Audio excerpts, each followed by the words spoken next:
салом мухлисони беҳтарин дастаи дунё. Хабарҳо дар бораи Барса рӯз то рӯз зиёд шуда истоданд, ҳам дар дохили даста ва ҳам берун аз он.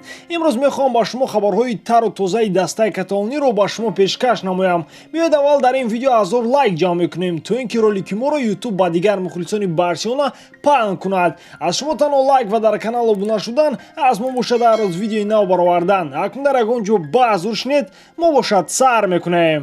дӯстон, чӣ хеле ки медонед имшаб финали лигаи чемпионҳо мегузарад байни ПСЖ ва Бавария. ширкати 1xbet ба ғолибияти дастаи мюнхенӣ боварӣ дорад, аммо ман дар он ставка мемонам ки ПСЖ ғолиб мебарояд бо коэффициенти 3/126. шумо бошад интихоботонро худатон кунед ва ногуфта намонад. ба ссилкаи комментария буда даромада бо промокоди барсатиҷи дар аввалин ставкаи худ 6500 рубл тӯҳфа гиред. имконияти хуби пулкоркуниро аз даст надиҳед.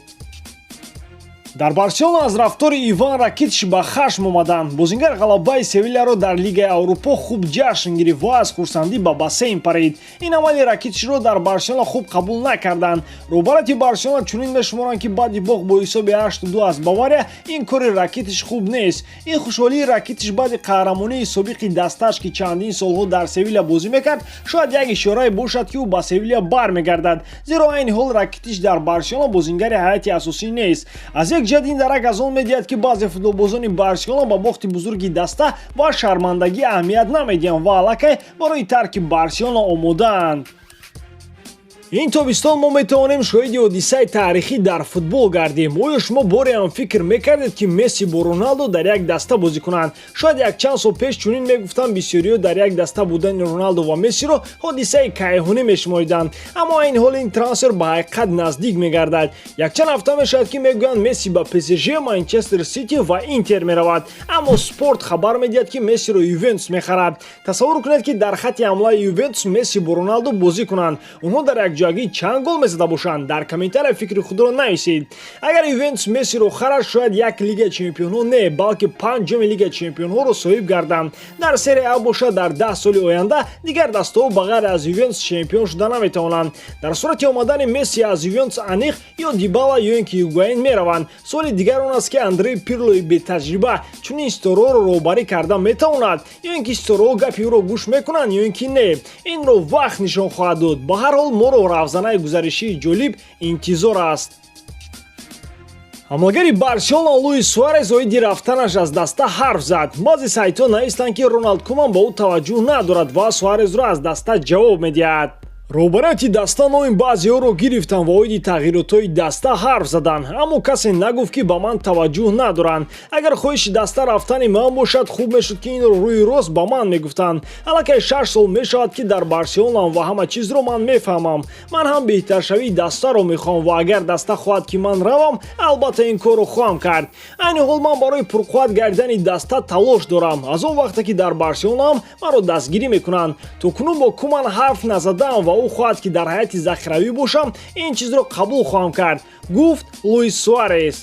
чунин ба назар мерасад ки Роналд Куман тамоми ҳайати Барселонаро иваз карданист. Суарес аз соли 2014 инҷониб дар Барселона бозӣ мекунад ва бо даста 13 ҷоиза ба даст овардааст. ҳангоми будани Неймар, сегонаи Неймар, Суарес, Месси беҳтарин буданд, аммо дар солҳои охир чунин пурқувватии хати ҳамларо намебинем. сину соли Суарес низ аз худ дарак медиҳад ва Барселонаро мебояд ки ҷойгузини Суарес ва Мессиро пайдо намояд.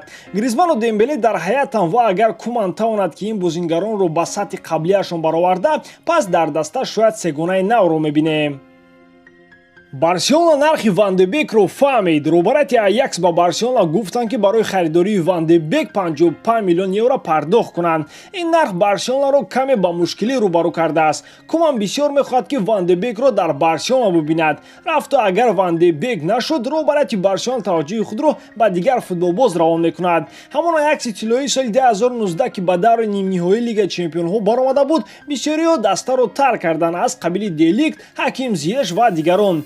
дар ҳамон ҳаят Ван де Бек бозингари калидӣ буд, вале касе ба ӯ аҳамият намедод. таваҷҷӯҳ аз ҷониби Реал Мадрид ба Ван де Бек буд, аммо дастаи шоҳона ӯро нахарид. акнун ба Ван де Бек имконият фароҳам омадааст ки ба Барселона гузарад.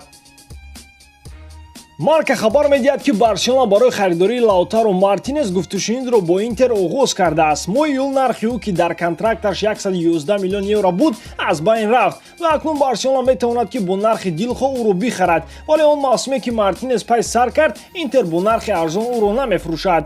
Бозии Мартинес қариб ки ба бозии Суарез монанд аст ва ӯ метавонад ки футболбози уругвайиро иваз намояд. Нуқтаи дигар он аст ки Мартинес ҳамватани Месси буда дар майдон шояд бо Месси як дигарфаҳмии хуб пайдо кунад.